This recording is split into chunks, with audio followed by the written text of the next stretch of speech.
Mukesh voice में आपका स्वागत है। आप सुन रहे हैं श्री रामचरितमानस का किष्किंधा कांड भाग 73। बोरे अनुपम शब्द करते हुए गूंज रहे हैं तथा पक्षियों के नाना प्रकार के सुंदर शब्द हो रहे हैं।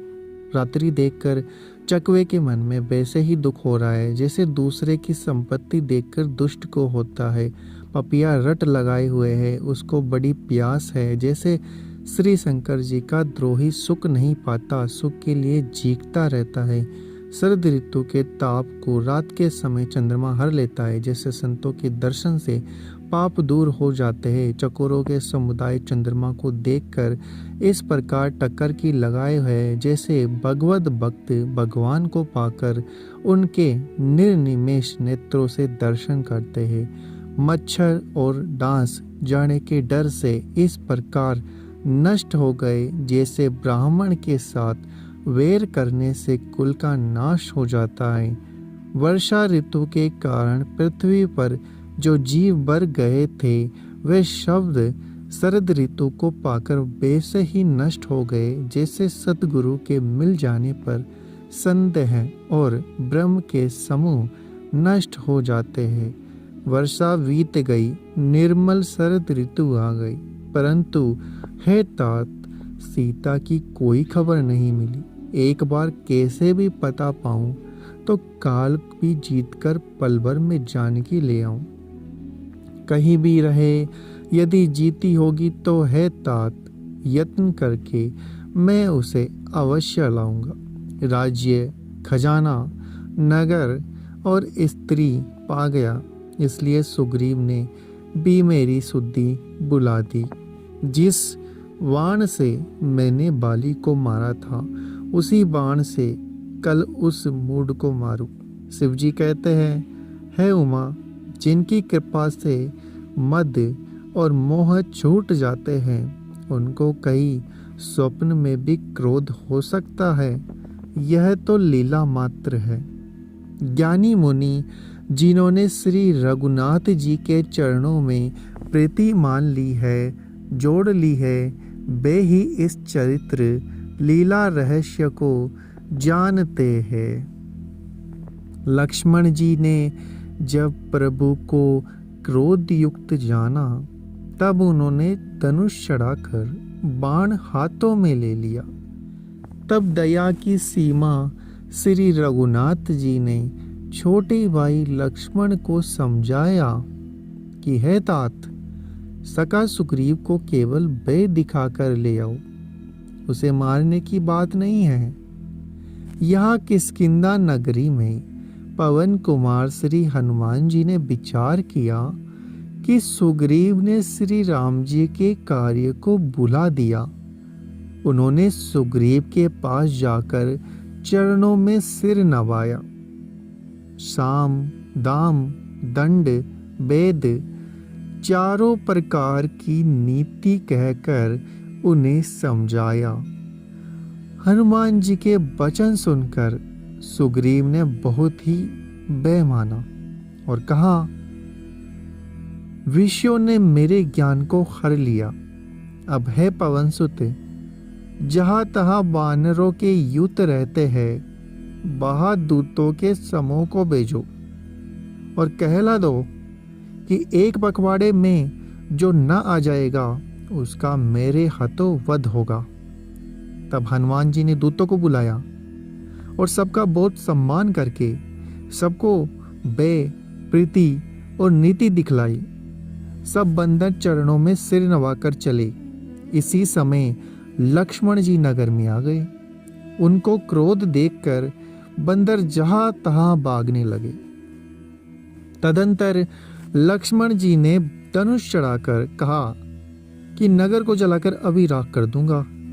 तब नगर वर को व्याकुल देखकर बाली पुत्र अंगद जी उनके पास आए। अंगद ने उनके चरणों में सिर नवाकर विनती की।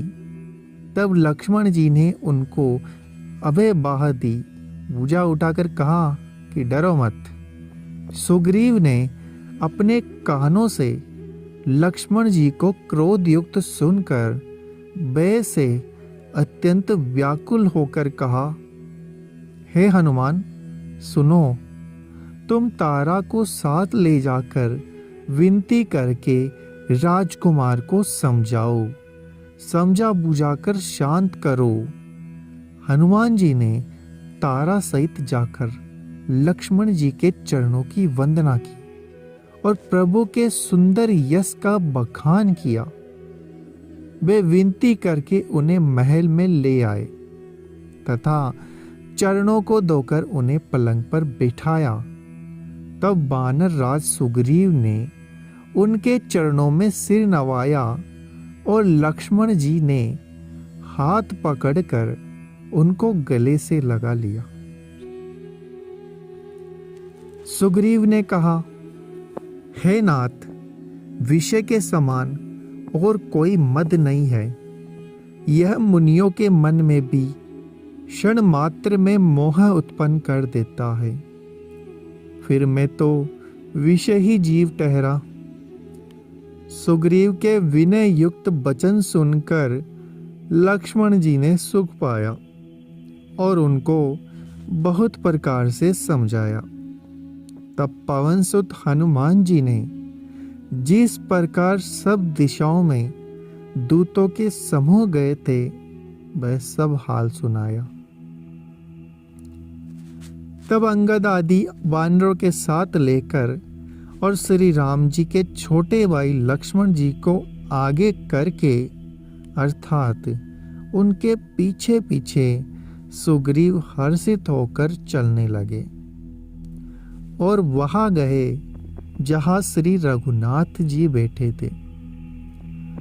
श्री रघुनाथ जी के चरणों में सिर नवाकर हाथ जोड़कर सुग्रीव ने कहा, हे नाथ, मुझे कुछ भी दोष नहीं है। हे देव, आपकी माया अत्यंत ही प्रबल है। आप जब दया करते हैं, हे राम, तभी यह छूटती है। हे स्वामी, देवता, मनुष्य और मुनि सभी विषयों के वश में है। फिर मैं तो पामर पशु और पशुओं में भी अत्यंत कामी बंदर हूँ। स्त्री का नयन वाण जिसको नहीं लगा, जो भयंकर क्रोध रूपी अंधेरी रात में जागता रहता है, क्रोध आंध नहीं होता, और लोभ की फांसी से जिसने अपना गला नहीं बंधाया, हे रघुनाथ जी, वह मनुष्य आप ही के समान है। ये गुण साधन नहीं प्राप्त होते। आपकी कृपा से कोई इन्हें पाते हैं। तब श्री रघुनाथ जी मुस्कुराकर बोलने लगे, हे भाई, तुम मुझे भरत के समान प्यारे हो। अब मन लगाकर वही उपाय करो जिस उपाय से सीता की खबर मिले। इस प्रकार बातचीत हो रही थी कि बानरों के झुंड आ गए। अनेक रंगों के बानरों के दल सब दिशाओं में दिखाई देने लगे।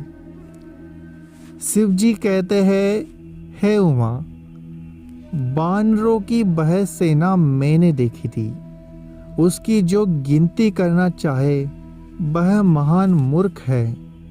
सब बानर आ आकर श्री राम जी के चरणों में मस्तक नवाते हैं और सौंदर्य माधुर्य निधि श्री मुख के दर्शन करके कृतार्थ होते हैं। सेना में एक भी बानर ऐसा नहीं है जिससे श्री राम जी ने कुशल ना पूछी हो। प्रभु के लिए यह कोई बड़ी बात नहीं है, क्योंकि श्री रघुनाथ जी विश्व रूप तथा सर्वव्यापक है, अर्थात सारे रूपों और सब स्थानों में है। आज्ञा पाकर सब जहां तहां खड़े हो गए। तब सुग्रीव ने सबको समझाकर कहा कि हे बानरों के समूह, यह श्री रामचंद्र जी का कार्य है और मेरा अनुरोध है, तुम चारों ओर जाओ।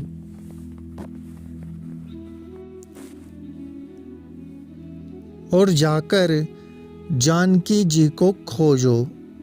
है भाई, महीने भर में वापस आ जाना। जो महीने भर की अवधि बताकर बिना पताए ही लौट आएगा, उसे मेरे द्वारा मरवाते ही बनेगा, अर्थात मुझे उसका वध करवाना ही पड़ेगा। अगर आपको हमारा ये प्रयास अच्छा लग रहा है तो चैनल को सब्सक्राइब करें, वीडियो को लाइक और शेयर करना ना भूलें। मिलते हैं आपसे अगले एपिसोड में।